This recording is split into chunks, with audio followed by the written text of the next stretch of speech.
less is more. Less is more. Less is more.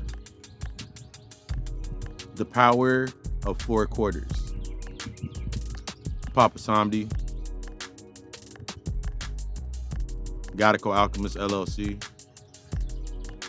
And I'm here to aid you in my desire for you to be the fucking best. The old program and paradigm that a lot of us subscribe to or still subscribe to or we're trying to break away from starts with understanding breaking things down into 4 quarters, the natural rhythm of 4, rather than trying to break it down into 3. See, that 3 aspect, when I thought about it, when I thought about breaking things down in 3s, it was past, present, and future. Remember, the past, the present, and the future are always moving in the continuum all at the same time. But since I gave myself 8 hours in the past, 8 hours in the present, and 8 hours in the future, I always found myself taking the 8 hours from the present and putting 4 hours, giving 4 extra hours to the past. I always found myself taking 4 hours from the present and putting 4 extra hours into the future. And it came out like this, and it manifested like this. Because of my past, because of the things I've been through, because of my traumas, because of the unresolved, that extra 4 hours was for me to theorize that if this didn't happen to me, and I had more time for this at this point in time, and I was taught this, I had 4 hours of theory. I had 4 hours of theory. I had 4 hours to build out a theory. Robbing my present to pay off my past through theory, the unresolved.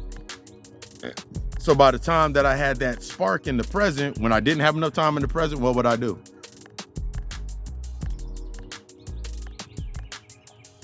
I only can rob myself of the future. See how that works? But once I started breaking it down into 4 quarters,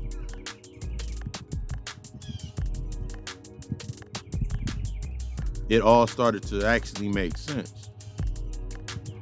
You have 24 hours in the day. That would break down into 6 hours per quarter. Rising,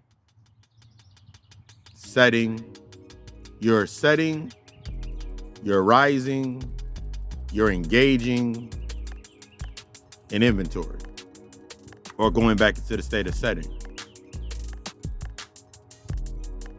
The first 4 hours of my day are spent in my rising.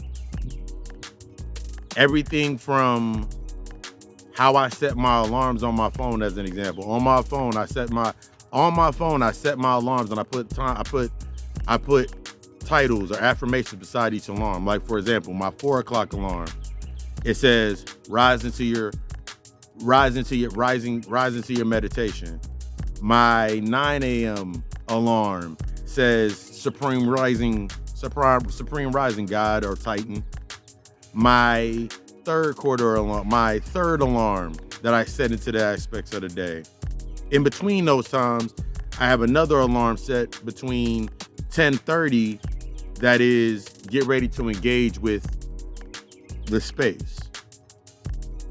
Sometimes now, in the beginning, I needed those alarms to go off at a certain point in time, or I needed those notifications in order to help me set the pace. Now I'm at side of a point to where I'm up before the alarm goes off. I'm up before my 4 o'clock alarm. I'm up 30 minutes before my 4 o'clock alarm. I can embrace being up before 4 o'clock because I went to bed around 9:30, 10 o'clock. You feel me? I went to bed around 9:30, 10. That means before 9:30 and 10, between 8 and 9:30, that's my self-inventory time. My self-inventory time, for an example, when I break it down to my clients, is now I'm giving an interview. I'm in an interview. I'm in an interview, taking the aspects of what I learned throughout the day. So now, in order to have my interview, you got to research for that interview. So now my work day, working with my clients, creating posts, whether I went live that day, whatever I did in the day, becomes the elements of that interview. So now I go through an interviewing process. I make me some tea. I roll something up. I sit down and I give myself an interview. I have a conversation with my higher self.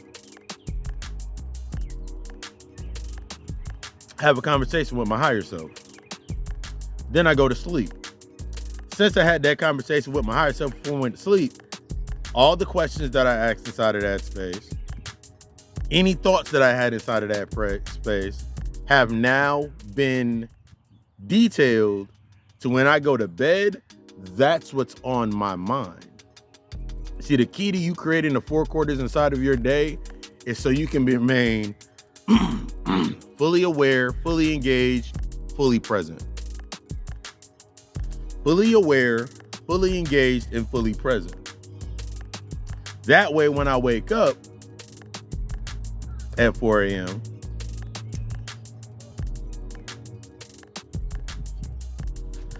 I'm still fully present. That means whatever dream I had, whatever dreams, whatever visions, whatever downloads happened while I was in my restful state, when I was in that resting state, now I can actually reflect on them. See, the key of you being able to reflect on that is I didn't realize how powerful that was to be able to take that self-reflection. To be able to take what I had in the aspects of my dream from questions that I asked myself the night before, and to be able to apply those as intentions and affirmations into the beginning of my day, it made it more everything I did was more impactful. Everything from me doing my 50, when I get out of bed, when I roll out of bed and I hit the floor, I do 50 push-ups. I do my nice little 50 push-ups. I might do 25 push-ups, might do 15 crunches or do some stretching. Coming to now my heart rate is up, now my breath is up. So now when I go into meditation, I'm becoming present with my breath. So now that I'm present with my breath, my mind is not wandering around based on thoughts. My mind is focused on the present of bringing my breath into sync, bringing my spirit into sync, bringing my spirit into sync. So now I'm giving my space purpose. See, the main thing about you breaking down your life into 4 quarters is breaking it down based on, at first, yes, you got to learn your purpose. But after you've given yourself that purpose, now everything you do becomes the aspects of the intention. See, a lot of times before this aspect of the space, when we're stuck in those 3 quarters, you had 8 hours of sleep, 8 hours of work, 8 or whatever, how many hours of work. And usually it wasn't even 8 hours of work, because I'm going to give you this game. That 8 hours of work turned into 15 hours of work. That means you were robbing your future. That 8 hours of work turned into 15 hours of work. You were robbing your future, or you were trying to pay off your past. So 9 times out of 10, you're working to take care of something that was based in the past. See how that works? But when you take that aspect and bring it into that 4 quarters, it changes the entire narrative of how you move inside of that space. I only desire you to be the fucking best. I desire you to be the fucking best. You got 2 choices every single day that you wake up. Either you're going to stay inside of your comfort zone, react to your comfort zone, or you're going to learn how to respond to it. Once I learned how to respond to my comfort zone, and so I can step out of it, it set everything to be an opportunity. It set all the opportunities that are inside of my space now. Everything you doing now is the setup for your future, so you don't have to worry about your future. Everything you say you want to fix about your past, you fix now in the present. You got to bring it to the present and you can fix it. Before I clear it out, think about this. All the times you said you wish you could have done something in your past, you can do right now in your present. The only way but the key to that is you have to, it's not the physical, it's not the physical or the material, it's not what you have or what you didn't have, it's not what you were doing or what you're not doing, it's who you are. The person that you wish that you were, that you wished others were, you can be now. And once you start embracing that in the now, you set up the terms for how you get to move into aspects of the future. Give you this nice analogy. 4 quarters are worth more than me hoping and wishing for $1 million. Ever could be. 4 quarters are worth more now than me ever hoping for anything else. I desire you to be the fucking best. I love you.